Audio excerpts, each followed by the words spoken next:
Hello, അപ്പോൾ എല്ലാവർക്കും സുഖല്ലേ? അപ്പോൾ അതെ ഞാനിന്ന് ശ്രീകുട്ടനെ അംഗനവാടി കൊണ്ടാക്കാൻ പോവാണ് കേട്ടോ. 10 മണി, ഏകദേശം 10 മണിയൊക്കെ ആയിട്ടുണ്ട്. അതുവരെ നമുക്ക് നിന്ന് തിരിയാൻ സമയമില്ല എന്ന് പറയില്ല, അങ്ങനത്തെ ഒരു അവസ്ഥയിലാണ്. അവനെ കൊണ്ടാക്കി വന്നിട്ട് വേണം നമുക്ക് ഏകദേശം പണികളൊക്കെ തുടങ്ങാമെന്ന് വേണം പറയാൻ. പിന്നെ അത് ഏട്ടനൊക്കെ രാവിലെ ഒന്ന് ചെറുപയറും പിന്നെ കോഴിമുട്ടയൊക്കെ വറുത്തതൊക്കെ ആയിട്ട് കൊണ്ടുപോയത്. അപ്പോൾ ഇന്നലെ അത് മേലെഴുകൽ എല്ലാ പണിയും കഴിച്ചിട്ട് മേലെഴുകലൊക്കെ കഴിഞ്ഞപ്പോഴാണ് കേട്ടോ അച്ഛൻ മീൻ കൊണ്ടുവന്നിട്ടുണ്ടായിരുന്നത്. വെട്ടി വൃത്തിയാക്കാനും നിന്നില്ല, നേരെ ഫ്രിഡ്ജിക്ക് കയറ്റുക ചെയ്തത്. അപ്പോൾ അതേ ശ്രീകുട്ട എനിക്കിനേക്കാളും മുന്നേ തന്നെ ഞാൻ മീനും വെട്ടി വൃത്തിയാക്കിയിട്ട് ചെറുതായിട്ടൊന്നൊക്കെ 2-3 തവണയൊക്കെ കഴുകിയിട്ട് നമ്മൾ ഫ്രിഡ്ജിലേക്ക് വെച്ചാണ്. വെള്ളത്തിൽ കേട്ടോ നമ്മൾ ഇട്ട് വെച്ചിട്ടുണ്ടായിരുന്നു. അതാട്ടെ ഈ ചോര കളറ്. അങ്ങനെ വെച്ചാൽ നല്ലതാണെന്ന് കേട്ടിട്ടുണ്ട്, മീൻ അങ്ങനെ ഫ്രഷ് പോലെ ഇരിക്കുന്നൊക്കെ കേട്ടിട്ടുണ്ട്. അപ്പോൾ അതേ നമ്മൾ വറുക്കാനുള്ള കറി വയ്ക്കാനുള്ളതും മാറ്റുകയാണേ.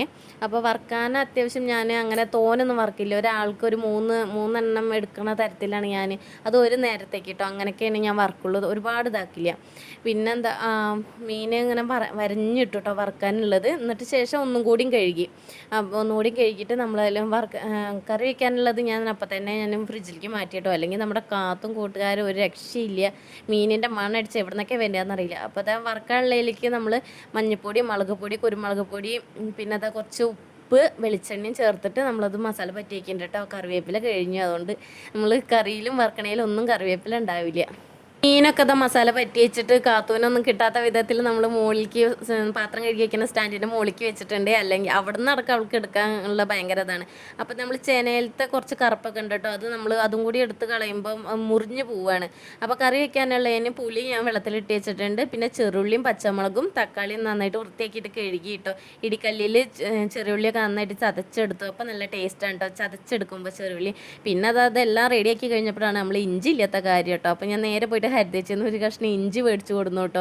നമ്മളിങ്ങനെ സാധാരണക്കാർ, നമ്മൾ നാട്ടുപുറത്തുള്ളവരൊക്കെ ഇങ്ങനെ ഇപ്പോൾ തക്കാളി ഇല്ലെങ്കിലും ഉള്ളി ഇല്ലെങ്കിലും തൊട്ടടുത്ത വീട്ടിൽ നിന്നൊക്കെ പോയി മേടിച്ച് വരില്ലേ, അവരും തിരിച്ചിങ്ങനെ വരും. അപ്പോൾ നമ്മൾ വന്നിട്ട് മേടിച്ചിട്ട് കൊടുക്കും. അങ്ങനെയൊക്കെയാണ് കേട്ടോ, നമ്മുടെ എല്ലായിടത്തും അങ്ങനെയൊക്കെ കാണാറുണ്ട്. അപ്പോൾ അത് ചെറുള്ളി മൊത്തത്തിൽ ചതച്ചെടുത്തു. പിന്നെ ഇപ്പോൾ അടുത്തായിട്ട് ഞാൻ തക്കാളി മീൻകറിയിലേക്കൊക്കെ ഇങ്ങനെ കേട്ടോ ഞാൻ അരിയാറ്, മീൻകറിയിലേക്ക് മാത്രം, കാരണം വേഗം തന്നെ വാടി കിട്ടുന്നുണ്ട്. ഇങ്ങനെ ഞാനൊരു വീഡിയോയിൽ കണ്ടത് കേട്ടോ. അപ്പോൾ അത് പിന്നെ പച്ചമുളകൊക്കെ നന്നായിട്ട് അരിഞ്ഞെടുത്തു. പിന്നെ നമ്മൾ മഴക്കാലമൊക്കെ ആയി കഴിഞ്ഞാൽ നമുക്ക് വിറക് ഞാൻ ഒന്ന് ചൂടായി കിട്ടണമല്ലോ വെച്ചിട്ട് അടുപ്പിലിട്ടതാണ്. വന്ന് നോക്കുമ്പോഴേക്കും രണ്ട് സൈഡും അടുപ്പിൻ്റെ ചൂടിൻ്റെ സൈഡിൽ നമ്മളെ കാത്തും ഉണ്ട് മിന്നും ഉണ്ട്. അപ്പോൾ രണ്ടിന് ഞാൻ ആട്ടി വിട്ടിട്ടുണ്ട്, ഒരു രക്ഷയില്ല. നമുക്ക് വർക്കേരിയയിലൊന്നും അങ്ങനെ മാതിലും ഇതൊന്നും ഇല്ലാത്തതുകൊണ്ട് ഇവർ ചൂടത്ത് അപ്പം തന്നെ വന്ന് കിടക്കും കേട്ടോ, നമ്മളൊന്ന് മാറിക്കഴിഞ്ഞാൽ. പിന്നെ കറിക്ക് വേണ്ടിയിട്ട് നമ്മൾ ചെറുള്ളിയും പച്ചമുളകും പിന്നെ തക്കാളിയൊക്കെ ഇഞ്ചിയൊക്കെ നന്നായിട്ട് എണ്ണയിൽ വഴിച്ചിട്ട് മല്ലിപ്പൊടി, മുളക് പൊടി, മഞ്ഞൾപ്പൊടിയൊക്കെ നന്നായിട്ട് വഴറ്റി വരുമ്പോൾ നമ്മൾ പുളിവെള്ളം പിഴിഞ്ഞ് വെച്ചതും കൂടി ഉണ്ടായിരുന്നത് വെച്ചിട്ട് ആവശ്യത്തിനുള്ള കല്ലുപ്പും കൂടി വെച്ചെടുത്ത് തിളച്ച് വരുമ്പോൾ നമ്മുടെ മീൻ, നേരാക്കി വെച്ച മീൻ ഞാൻ ഇട്ട് കൊടുക്കുന്നുണ്ട് കേട്ടോ. കറിയിലേക്ക് വെക്കാൻ മീൻ ഞാൻ രണ്ടായിട്ട് കട്ടാക്കും. ഒരു മീൻ അല്ലാതെ, അല്ലെങ്കിൽ അച്ഛന് ഇഷ്ടമല്ല കേട്ടോ ഇങ്ങനെ വെറുതെ തന്നെ കിടക്കുകയാണ്, കാണുമ്പോൾ എന്തൊരു പോലെ തോന്നുന്നുണ്ട് പറഞ്ഞിട്ട്. അപ്പോൾ മീൻ കറി ആയപ്പോൾ അവസാനം കുറച്ച് വെളിച്ചെണ്ണയും കൂടി തൂക്കി കൊടുത്തിട്ട് നമ്മൾ ഇറക്കി വെച്ചിട്ട് പിന്നെ മസാല പറ്റി വെച്ച മീൻ മൊത്തത്തിൽ വറുത്തെടുത്തിട്ടുണ്ട്. എനിക്ക് മീൻ വറുക്കുമ്പോഴൊന്നും അധികം മുരിയുന്നത് ഇഷ്ടമല്ല കേട്ടോ. എന്നാൽ ഏട്ടനാണെങ്കിൽ നല്ല മുരിഞ്ഞിട്ടും കിട്ടണം. നിങ്ങൾക്ക് എങ്ങനെയാണെങ്കിൽ ഒന്ന് കമൻറ്റ് ചെയ്യാൻ മറക്കരുത് കേട്ടോ. അപ്പോൾ മീനൊക്കെ മൊത്തത്തിൽ വറുത്തെടുത്ത് അവസാനം വരുന്ന ആ എണ്ണയിൽ അതിലേക്ക് മസാല ഒന്നും ചേർക്കാതെ തന്നെ ആ ചേനയും കുറച്ച് ഉപ്പും കൂടി ഇട്ട് കൊടുത്തിട്ട് നന്നായിട്ട് വറുത്തെടുക്കുന്നുണ്ട്. അപ്പോഴേക്ക് തന്നെ ചേനയിലേക്കുള്ള ആവശ്യത്തിനുള്ള മസാല ഒക്കെ അതും തന്നെ കിട്ടും കേട്ടോ. അങ്ങനെ ഞാൻ അവസാനത്തിൽ മൊത്തത്തിൽ വറുത്തെടുത്തിട്ടുണ്ട്. പിന്നെ നമുക്ക് കഴിക്കാൻ ചോറുണ്ട്, ചെറുപയറുണ്ട്, പിന്നെ ചേന വറുത്തതും മത്തി ഉണ്ടായിരുന്നു കേട്ടോ. പപ്പടം ഉണ്ടായിരുന്നു, ഞാൻ എടുത്തില്ല. അപ്പോൾ കറി കൂട്ടി ഞാൻ കഴിക്കട്ടെ. നിങ്ങൾക്ക് എന്താണെങ്കിൽ കമൻറ്റ് ചെയ്യാൻ മറക്കരുതേ.